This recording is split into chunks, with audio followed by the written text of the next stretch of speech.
મિત્રો જય સ્વામિનારાયણ, આપનો ખૂબ ખૂબ આભાર। ખૂબ સરસ કોમેન્ટ કરી રહ્યા છો, ખૂબ લાઈક કરી રહ્યા છો, ખૂબ શેર કરી રહ્યા છો, આપનો ખૂબ ખૂબ આભાર। આજ છે સરસ મજાના ગરમા ગરમ ભજીયા, ખૂબ સરસ મજાના બનાવ્યા છે અને બાનું કીર્તન અને ભાવનગરના કૃષ્ણ કુમાર સિંહની બની ગયેલી સત્ય ઘટના, ખૂબ સરસ વિડીયો છે। પૂરેપૂરો વિડીયો જોવા વિનંતી છે। આપનો ખૂબ ખૂબ આભાર। જય સ્વામિનારાયણ। શું બની રહ્યું છે? ખૂબ સરસ મજાના ભજીયા બની રહ્યા છે। ભજીયાની કમેન્ટ તો બહુ આવતી હતી। ખૂબ સરસ મજાના ભજીયા, આમ જોવા બટેકા, મરચા અને લીમડાના હાથન બનાવવાના છે। વાહ, લીમડાના ભજીયા તમે નહીં ખાધા હોય કોઈ દી, પણ લીમડાના ભજીયા બહુ મસ્ત બને। મીઠા લીમડાના ભજીયા બને। આ લીમડાના ભજીયાનો છે મસાલો। સરસ મજાના ભજીયા બની રહ્યા છે। અને આ બનશે આમાં બટેકાના ને અજમાના ને મરચાના। ખૂબ સરસ મજાના ભજીયા બની રહ્યા છે, આપ જોઈ શકો છો। ગરમા ગરમ ભજીયા હો આજના। જમવા પધારજો।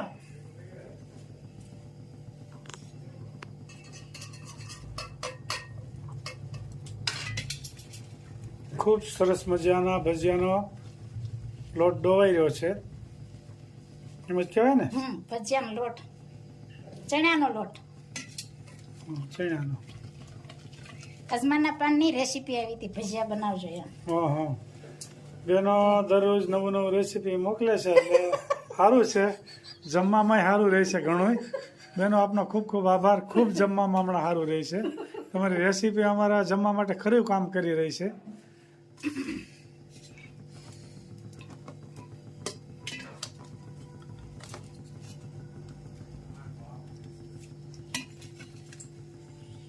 કેમ નોખા નોખા બે છે?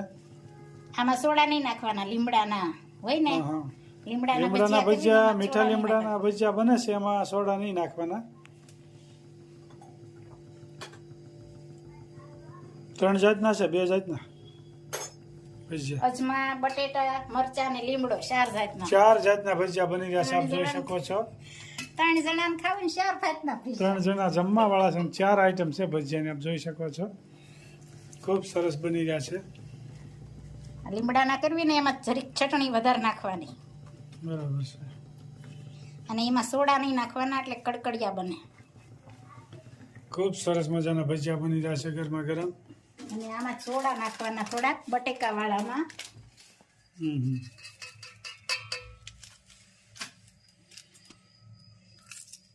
બેનો કહેશે વિડીયો હરખો પૂરેપૂરો બતાવશે, બેનો થોડોક સમય વધશે, પણ હવે ચાલુ રાખીએ છીએ। ઉખડીના વિડીયામાં આપણે મહેમાન આવી ગયા હતા, હા, એટલે તમે બહાર વયા ગયા, હા, એટલે ગોળ નાખવાનો બાકી હતો, હા, એટલે રેસીપી ઓછી હા, એવું થોડુંક થયું હતું। ક્યારેક ક્યારેક મહેમાન આવી જાય ઓછીને તો એનું સન્માન કરવું પડે, એટલે ત્યારે થોડુંક કામકાજ અટકી જતું હોય છે, એટલે આપણે જે ધાર્યું એવું ન થઈ શકે, ક્યારેક ક્યારેક હોય તો એવું બને। સોડા નીસવી, ઓલો સોડા નાખીને લીંબુ નીસવીને પછી આમ થોડીક વાર હલાવવાનું।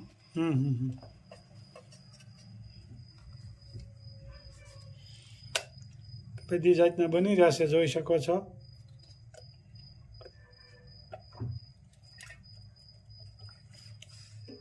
અજમાના, બટેટાના, લીમડાના અને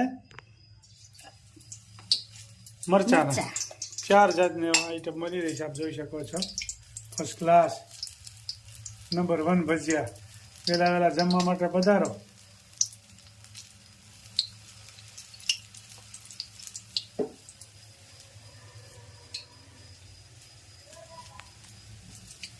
ખૂબ સરસ મજાના ભજીયા બની રહ્યા છે, આપ જોઈ શકો છો।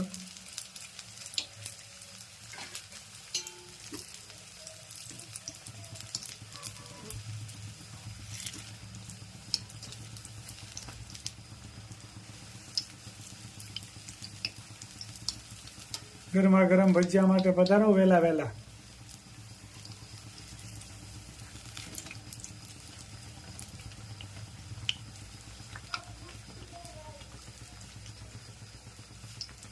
હવે થઈ જવા આવ્યા છે, જોઈ શકો છો। હવે લીમડાના આગળ પછી બનાવું એ બધી બતાવી દેજો રેસીપી।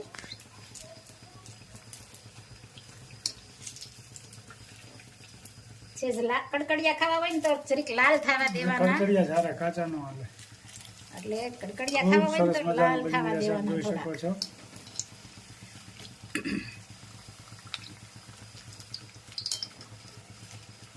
ગરમા ગરમ ભજીયા ખાવા માટે પધારો વહેલા વહેલા.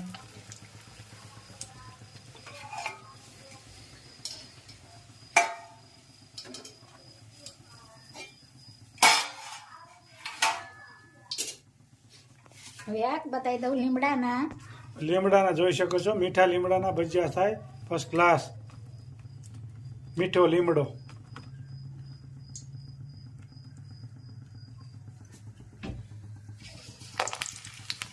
મીઠા લીમડાના ભજીયા બની રહ્યા છે, આપ જોઈ શકો છો. ખૂબ સરસ મજાના બને.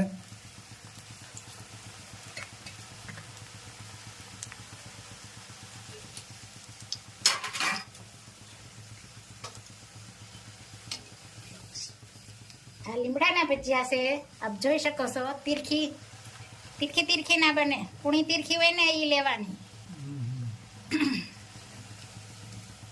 મીઠો લીમડો હોય એના પાંદડાનું ભજીયું આખું થઈ જાય, બહુ સ્વાદિષ્ટ બને. અને કડકડિયા ખાવ હોય તો લાલ થવા દેવાના. આ કડકડિયા જ ભાવે સરસ. લગભગ તો કઈ નહીં બનાવે, પણ તમે એક વખત અખતરો કરજો, બહુ મસ્ત. ટ્રાય મારજો કેવા અમે લાગે તો છે. ઘણી વખત બનાવી છે. હા, કોમેન્ટમાં લખજો અને બનાવો તો કહેજો કેવા બનાવે.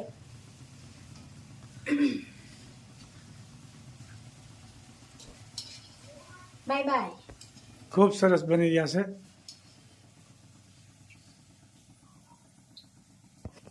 જો ખૂબ સરસ મજાના બની ગયા. મીઠા લીમડાના, બટેટાના, મરચાના અજમાન પાન. અને અજમાના ચારે જાતના આમાં બની ગયા છે. હવે નવા નવા ચાલુ રહે. હા, જય જય સ્વામિનારાયણ. જય સ્વામિનારાયણ. જય સ્વામિનારાયણ. ખૂબ સરસ મજાના ભજીયા બની ગયા છે, આપ જોઈ શકો છો. ભગવાનને થાળ ધરાવી દીધો. સરસ મજાના ગરમા ગરમ ભજીયા બની ગયા. ખૂબ સરસ. લાઈક કરો, શેર કરો, સબસ્ક્રાઇબ કરો અને કમેન્ટ કરો. અમે બંધાણી રે રામજીના નામના, હારે મેં તો પ્રેમનો પ્યાલો પીધો. બંધાણી રે રામજીના નામના, રોજ રોજ પીતો હું તો અમૃતના ઘૂંટડા. તેથી દુનિયાના રંગ લાગે છે જૂઠડા. હારે એની મસ્તીમાં મસ્ત બની રહેતા. બંધાણી રે રામજીના નામના, નેસો ચડ્યો છે મને રામજીના નામનો. જગનો વ્યવહાર મારે નથી રહ્યો કામનો. હારે અમે ગાંડાને ગેલા ફરતા. બંધાણી રે રામજીના નામના, તનના તંબુરાનો રાગ મિલાવી. અંતરને અંજવાળે જોત જગાવી. હારે અમારે રોજ રોજ થાય દિવાળી. બંધાણી રે રામજીના નામના. જય સ્વામી. જય સ્વામી. ખૂબ સરસ. જય સ્વામી મિત્રો. ભાવનગરના એક ગરીબ ડોશીમાં અને એના દીકરાની મારે જ વાત કરવી છે. એકદમ ગરીબી હતી ને, ગરીબી ભવડો લઈ ગઈ હતી. ખાવાના વાંધા પડી ગયા તો એટલી બધી ગરીબી આવી ગઈ. અને એના મા મજૂરી કરે કાઢી, અને છોકરો ભણતો હશે નિશાળમાં. ક્યારેક ક્યારેક છોકરો મજૂરી કરે, કાંઈ ખાવા હતું નહીં બીજું.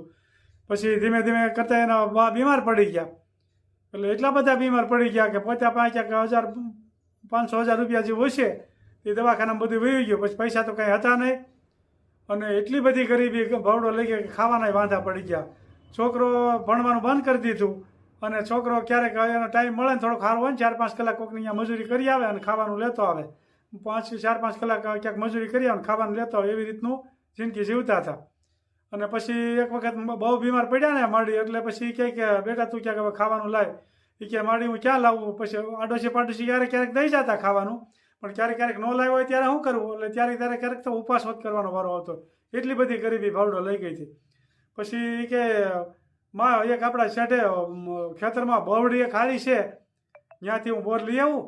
તો તો કે તો લઈ આવીને બેટા, ભૂખ તો બહુ લાગી છે અને તું કાલનું ખાધું નથી.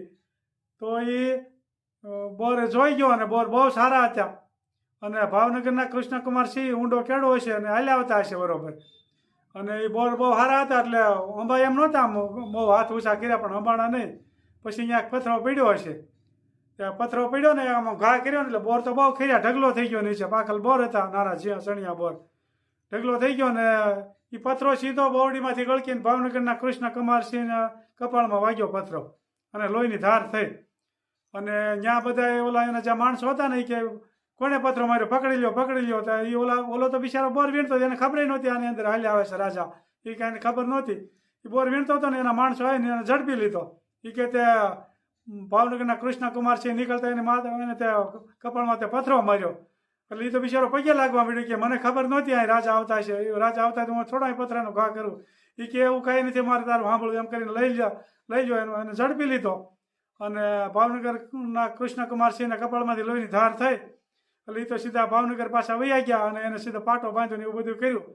પછી ભાવનગરના કૃષ્ણકુમારસિંહે કીધું કે પથરો માર્યો છે ને એને કોઈ તાપલી અડાડતા નહીં, એનું પૂછપરછ કરે પછી જે સજા કરવી એ કરશું, અટાણે તમે એને કોઈ તાપલી અડાડતા નહીં, બરોબર. એ છોકરાને લેતા ગયા અને ઘેરે આવ્યા ને ભાવનગર કૃષ્ણકુમારસિંહે પછી છોકરાને બેહાર્યો હામો. એ કે બેટા કેમ તે પથરો માર્યો, મને તને કાંઈ મારો કાંઈ વાંક લાગ્યો હતો? એ કે બાપુ એવું કાંઈ નથી, આમ પગે લાગવા મળ્યો, ધ્રુજવા મળ્યો આખો. એ કે મારા બા બીમાર બહુ છે, મારા માડી, અમારી પાસે કાંઈ પૈસા નથી અને 2 દિવસની ઉપવાસ કરેલા છે, કાંઈ ખાવા કરતાં કાંઈ ખાવાનું નથી, એટલે આવી દશા હતી. અને મને ગરીબના ભાગ તો અમારા ગરીબો જ હોય ને બાપા, આવી રીતનું થઈ ગયું છે. અને હવે તમે છે ને મારા બાને ખાવાનું દઈ આવજો, તમારે જે સજા કરવી કરો, કારણ કે હું તો ગુનામાં આવ્યો છું, તમને પથરો વાગ્યો છે, મેં સાઈન નથી માર્યો. એમ કરીને છોકરો તો રોવા મળ્યો, જો ધારા હું એ. અને કૃષ્ણકુમારસિંહના આંખમાં આહુડા આવી ગયા. છોકરો કે મને નથી ખબર કે તમે હાલ્યા આવો છો, મારે તો બા ભૂખ્યા હતા ને એટલે મેં બોર હાટુથી પાણ પથરો માર્યો એટલે તમને વાગી ગયો હતો. તો ભાવનગરના કૃષ્ણકુમારસિંહ કહે કે તો હું બોર ખીર્યા હતા? એ કે હા બાપુ, એક બોર ખીર્યા હતા, એ હું વીણતો હતો અને તમારા માણસોએ મને ઝડપી લીધો. તો પછી ભાવનગરના કૃષ્ણકુમારસિંહ કહે કે જો બોરડી જો બોર એક ખોબો એક દેતી હોય તો હું તો રાજા કહેવો ભાવનગરનો, હું કાંઈ ન દઉં એવું થોડું બને. એમ કરીને પછી એના કે એટલું બધું અમારા રાજ્યમાં આવી ગરીબીને આવા દુઃખી થાય છે માણસો. પછી એના માણસોને મોકલ્યા માડી પાસે, કે જાઓ એના છોકરાને લઈ ગયા એને હારે, એનું ઘર બધું બતાવ્યું. અને માડી એકદમ ખાટલામાં બિચારા ખાવું છે એમ કરતા હતા. અને પછી એ લોકો પાછા આવ્યા ભાવનગર કે હા એ કે એની વાત સાચી છે, માડી ખાવા હાટુ વલખા મારતા હતા. એટલે પછી કૃષ્ણકુમારસિંહે એ માડીને જેટલું આજીવન જ્યાં સુધી જીવ્યા ને ત્યાં સુધી એને ખાવાનું પૂરું પાડ્યું. અને આ છોકરો નિશાળમાંથી ઉઠી ગયો તો કાળી મજૂરી કરતો હતો, એ છોકરાને ભણાવવાનો તમામ કૃષ્ણકુમારસિંહે ખર્ચો બધો ઉપાડી લીધો. એ છોકરો મોટો કલેક્ટર થયો. આવા રાજા હતા ભાવનગરના કૃષ્ણકુમાર. ગરીબ માણસોને તો જોઈ નહોતા શકતા એવા દયાળુ હતા કૃષ્ણકુમારસિંહ ભાવનગરના. એટલે ભાવનગરના કૃષ્ણકુમારસિંહનું તો નામ હતું. ગરીબ માણસોનું કાંઈ પણ ચોરી થઈ હોય ને તો એ 4-5 દિવસ ગોતે અને ચોરી ન પકડાય ને તો ભાવનગરના કૃષ્ણકુમારસિંહ સૂકવી દેતા. આવું રાજ એણે ભોગવ્યું હતું અને આવું રાજ કર્યું હતું. પબ્લિક દુઃખી બિલકુલ નહોતી. જય સ્વામિનારાયણ.